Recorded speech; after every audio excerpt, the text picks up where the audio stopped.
दोस्तों, हमारे बीच हैं पीआईटी शिक्षण संस्थान के chairman professor doctor Bharat Singh ji, जो भारत सरकार के यंग साइंटिस्ट अवार्ड से सम्मानित है। आज उन्हीं की संस्थान में राष्ट्र चिंतना का एक प्रोग्राम आयोजित किया गया, जिसका मुख्य विषय था भारतीय न्याय संहिता को लागू करने की आवश्यकता और उसमें के समक्ष चुनौतियां।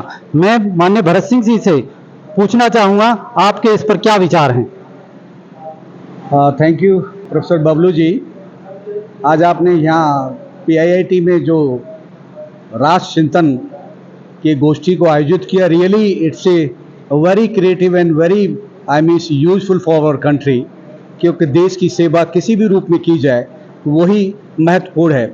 जहाँ तक सवाल हमारा है, ये शिक्षा संस्थान का, मैं एक शिक्षाविद हूँ, जो शिक्षा के क्षेत्र में जो भी मदद हो सकती है मैं सभी बच्चों की, बेटियों की, सबकी करता हूँ। और ये भी एक आयाम है राष्ट्र के हित में, राष्ट्र की भलाई में, राष्ट्र को ऊपर ले जाने के लिए।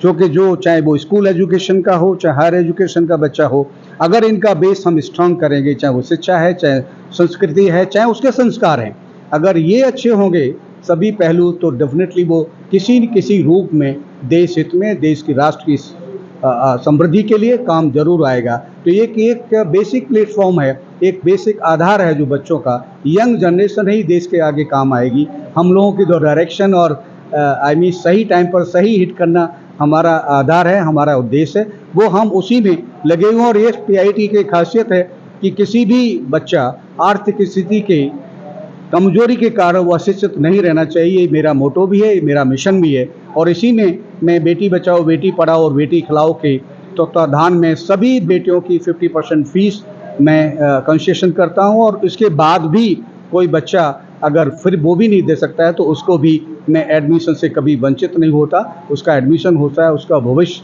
उज्जवल करने की मैं हमेशा कामना करता हूँ। जहाँ तक सवाल राष्ट्र हित में है, जो हमारे जितने भी आर्मी से, चाहे वो प्रबुद्ध, चाहे वो बुद्धिजीवी हैं, सबने इतने अच्छे अच्छे अपने विचार रखे। और भारत सरकार जो नए नियम कानून जो लाई है संविधान में, रियली वो बहुत ही फंटास्टिक हैं। और इनको सही ढंग से अगर प्रैक्टिकली कार्यान्वित कर दिया जाए तो काफ़ी पब्लिक की समस्याएं दूर होंगी। जो पहले हम अंग्रेजों के ज़माने के जो नियम बने हुए थे उनको रेक्टिफाई किया है और अपने को इम्प्लीमेंट किया है। यही भारतवर्ष की ये अब आगे चलने की जो समय आया है। वास्तव में ऐसे और भी कुछ नियम और बदलने चाहिए, और हमें जो ज़रूरत के हिसाब से जो टाइम डिमांड है उसके अनुसार उन नियमों में भी कुछ फेरबदल होना चाहिए, कुछ इम्प्लीमेंट होना चाहिए, कुछ हटने चाहिए, कुछ इंट्रोड्यूस होना चाहिए उसमें।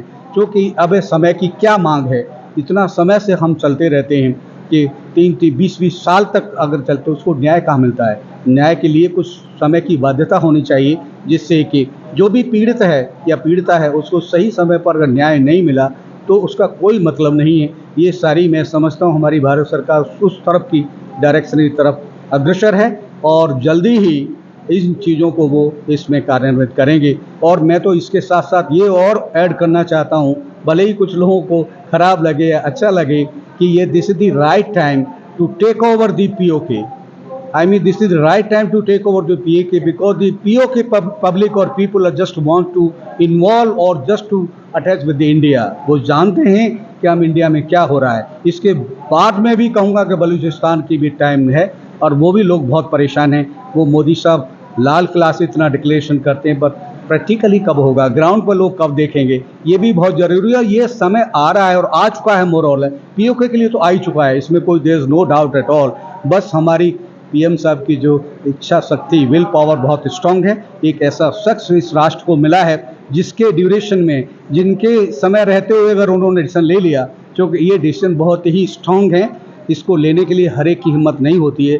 हम समझते हैं कि उनके अंदर ये क्षमता है और ये उनको लेना चाहिए। हमारा इसमें पूरा सपोर्ट है, हमारा ही नहीं, पाकिस्तान के लोग जो पीओके के आना चाहिए उनका भी पूरा सपोर्ट है कि we want to involve in the India. हम we want to work with the India. India में आना चाहते हैं, वो खुशी से आना चाहते हैं। तो पहले भी हमारा ही पार्ट था वो, तो अब उनको भाइयों को अपने को लेने में क्या हर्ज है। इसमें तो अच्छा ही है, उनका डेवलपमेंट होगा। और बलूचिस्तान वाले भी यही चाह रहे हैं, उनका भी डेवलपमेंट होना चाहिए। ये मैं एक लीग से हट के बात कर रहा हूँ, लेकिन वो भी चाहते हैं, इंडियन भी चाहते हैं। और एक यहाँ पर भारतवर्ष में कोई धर्म वगैरह उससे नहीं होना चाहिए। हम सब एक हैं और सभी एक रहना है और सभी एक होकर ही आगे चलना है। तभी हम इस भारतवर्ष को एक दिन विश्व गुरु बनना देख सकते हैं। अदरवाइज आपस में अगर ऐसा रहा तो वो चीज़ नहीं होगी। छोटे छोटे मसलों को हमें नहीं लेना चाहिए, हमारी सोच वाइड होना चाहिए और हाई होनी चाहिए, बड़ी होनी चाहिए, तभी हम बड़ा काम कर सकते हैं। अगर आप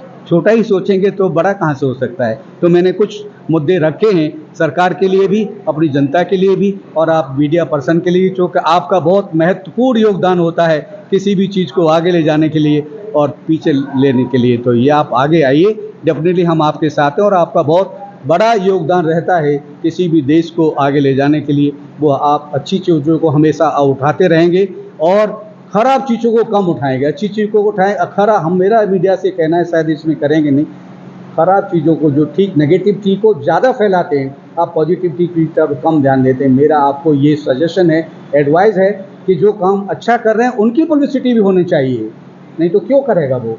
अगर नेगेटिविटी फैलाते, नेगेटिविटी 1 मिनट में फायर हो जाता है, पॉजिटिविटी को महीनों लग जाते हैं, उसको कोई सुनने को तैयार नहीं, उसको बात कहने को तैयार नहीं। मेरा हमेशा आपसे शिकायत रहती है कि आप इस तरफ भी ध्यान देंगे और आप इतने दिनों से लगे हुए हैं इस देश के लिए, तो ज़रूर इस पर ध्यान देंगे। और मैं इसी के साथ अपने देश के लिए बहुत बहुत नमन करता हूँ, उन वीर सपूतों को भी नमन करता हूँ जिनकी वजह से हम आज स्वतंत्रता के बीच सांस ले रहे हैं। Thank you very much.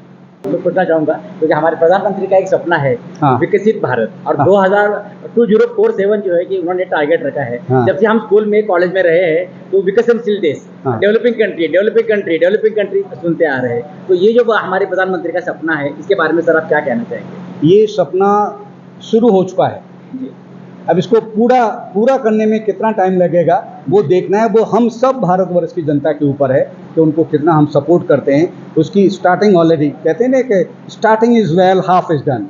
Starting हो चुकी है, इसका मतलब आधा काम हो गया है, बहुत अच्छा। अब आधा बाकी है, वो हम सब पर डिपेंड करना है। और ज़रूर अब ये डेवलपिंग जो कर रहे हैं, हम डेवलप्ड होंगे जी। ये लोग पूरा विश्व देख रहा है कि इंडिया कितना जल्दी प्रोग्रेस की तरफ आ रहा है, सब नतमस्तक है इंडिया के। ये क्या कहते हैं, हम डेवलपिंग नहीं है, ऑलरेडी वी हैव डेवलप्ड, लेकिन ये कहने के लिए ऑफिशियली रिकॉर्ड के लिए हमें आना है, तो हम सबका सहयोग हो तो डेफिनेटली हम डेवलप हो जाएंगे। बहुत बहुत धन्यवाद, थैंक यू। थैंक्स। सर, हाल ही में हमने 15 अगस्त को स्वतंत्रता दिवस सेलिब्रेट किया, क्या कहना चाहेंगे आज शहीदों की याद में? थैंक यू मैडम, आपने बहुत सही सवाल पूछा है। अब देर से ही सही, बहुत देर नहीं हुई है। और 15 अगस्त हमने मनाया, स्वतंत्रता दिवस को याद किया, उन वीर शहीदों को याद किया जिन्होंने अपनी जान की कुर्बानी देकर हमको स्वतंत्र किया। हालांकि हम स्वतंत्र भारत में ही पैदा हुए, लेकिन कभी सोचते हैं हम पूरी तरह से स्वतंत्र हैं, कहीं न कहीं अभी कहीं क्वेश्चन मार्क होता है, लेकिन हम पूर्ण स्वतंत्रता की तरफ बढ़ रहे हैं। जिस तरह से भारत सरकार अग्रेसिव मूड में आगे काम कर रही है, तो मैं जिन लोगों ने, जिनकी वजह से, जिनकी बलिदान से हमको स्वतंत्रता मिली, उन लोगों को मैं दो पंक्तियां अब इस मौके पे मैं कहना चाहता हूं। आपने क्वेश्चन पूछा ही है, तो मानव तो सब हम हैं, मानव तो हम सब हैं, पर मानव वो हैं। मानव तो सब हम हैं, पर मानव वो है जिनके आने से जग में बाहर आए और जिनके जाने से हर पल उन्हीं की याद आए, हर पल उन्हीं की याद आए, हर पल उन्हीं की याद आए। वाकई सर, बहुत खूबसूरत पंक्तियाँ थी जो आपने हमारे साथ साझा की। 10 न्यूज़ से बात करने के लिए आपका बहुत बहुत धन्यवाद। हम उम्मीद करेंगे जिन्होंने हमें स्वतंत्रता में आज जीने के लिए बलिदान दिया है, हम उनसे प्रेरित होंगे और अपने देश को आगे बढ़ाएंगे। 10 न्यूज़ से बात करने के लिए बहुत बहुत धन्यवाद। Thank you madam, thank you, और आप आते रहिए। Thanks a lot.